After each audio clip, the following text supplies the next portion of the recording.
The hiss of the oxygen mask was the only thing keeping me tethered. My chest burned, lungs clawing for air. Then his hand reached in. My father. He tore the mask off like it was nothing. "Save it for someone who matters," he spat. The room spun. My mother laughed, cruel and sharp. "Who would ever love garbage like you?" Their faces blurred above me while monitors screamed. For a moment, I thought I'd die there. Not from the surgery, but from the hands of the people who raised me. But I didn't die. I memorized that moment, and I swore it would be the last time they ever laughed at my pain. There was a time when I thought love was unconditional, that parents protected you, that family was sanctuary. When I was a child, I clung to them. My father, towering, untouchable. My mother, soft when she wanted to be. I believed their approval meant safety. But cracks showed early. Mockery disguised as jokes. Affection rationed out like currency. Every mistake recorded, replayed, weaponized. I told myself it was normal, that all kids lived like this, until the hospital, until that mask. That was the day illusion died. Survival changes your eyes. After I walked out of that ward, scarred and stitched, I began to see patterns I had ignored. The way my father spoke about me when he thought I wasn't listening. Useless, always a burden. The way my mother smiled when others mocked me, never once defending. How the world saw them as respectable, generous pillars of the community. But behind closed doors, they sharpened their cruelty on me. And it wasn't just words. I found paperwork. My father using my name to hide debts. My mother forging my signature for her fake donations. They weren't just abusive, they were parasites. They thought I'd never notice. They thought I'd stay broken. I learned to wear masks of my own. Quiet, obedient, numb. They thought they'd won, but silence was strategy. I wasn't healing, I was planning. I studied them the way predators study prey. Where they kept documents, who they trusted, how they moved money. Every secret they mocked me with, I stored like a weapon. I didn't need fists, I didn't need screaming, I needed patience. And patience is something the broken know intimately.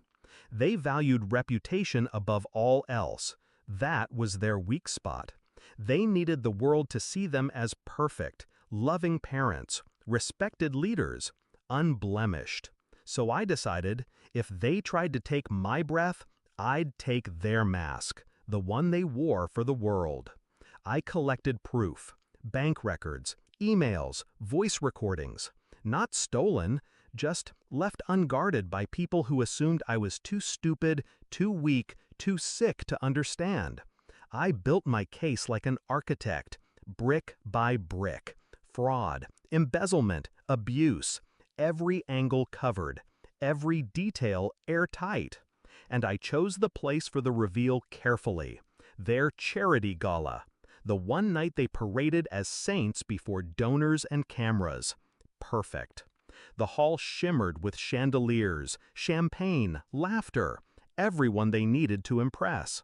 My parents worked the room like royalty, shaking hands, collecting praise, smiling wide, the very picture of benevolence. And then the screens lit up. Not with the glossy promotional video they'd prepared, but with my father's voice. Save it for someone who matters. My mother's laugh followed. Who would ever love garbage like you? The room fell silent. You could hear the wine glasses set down, the sharp intake of breath. But I didn't stop there. One by one, files appeared. Stolen funds traced through their accounts. Forged signatures. Audio of them mocking donors, sneering about dumb sheep giving us money. Their empire of lies unraveled in front of their guests, in front of the cameras. They scrambled, shouting at staff to cut the feed. But it was everywhere. Screens, speakers, even the press had been tipped off, waiting with headlines ready. And I stood in the corner, calm, breathing steady. The oxygen mask they once ripped away had become my weapon. My father saw me then, rage in his eyes, veins bursting in his neck. The man who once watched me suffocate now looked like he couldn't breathe himself. He staggered toward me, but the crowd parted, recoiling. He wasn't feared anymore. He was exposed. My mother's face twisted, mascara streaking, begging people to believe her. But no one did. They saw the truth now. The masks were gone. I didn't raise my voice, didn't need to. I just whispered as he passed close enough to hear, "You should have saved it for someone who mattered." The words landed harder than any fist. He froze. And in that silence, everything collapsed. They lost everything within weeks. Businesses investigated, assets frozen, friends vanished. Their names became poison. I didn't celebrate loudly. I didn't need to. My revenge wasn't about applause.